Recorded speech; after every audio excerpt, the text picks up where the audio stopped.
Will decide former President Donald Trump's fate in his criminal hush money trial in Manhattan has now been seated. The judge says things are back on track for opening statements to begin on Monday. That's where we find Eyewitness News reporter Phil Taitt live outside of the criminal court in Lower Manhattan with the latest developments and what we know about the jurors so far. Phil.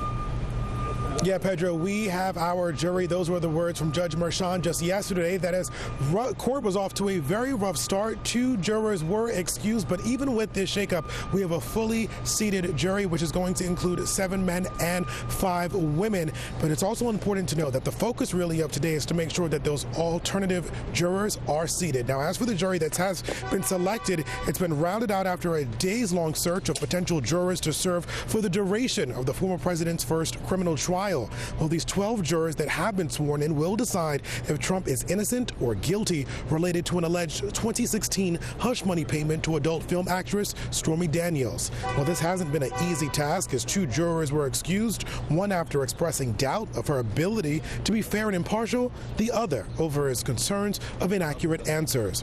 Now, while court is expected to get underway this morning, lawyers could meet with Judge Merchan to discuss some legal matters, as according to a court filing, if Trump testifies, prosecutors want to question him about the times he's been held liable in civil court. As the former president is expected to be back in Lower Manhattan, he didn't hold back before leaving court yesterday. I'm supposed to be in New Hampshire. I'm supposed to be in Georgia. I'm supposed to be in North Carolina, South Carolina. I'm supposed to be in a lot of different places campaigning.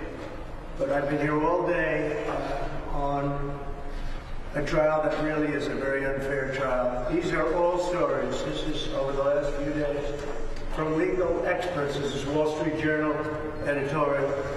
But all of these are stories from legal experts saying how this is not a case. The case is ridiculous. Now, right now, the big picture is these alternates could very well be picked today, which means that opening statements could begin on Monday.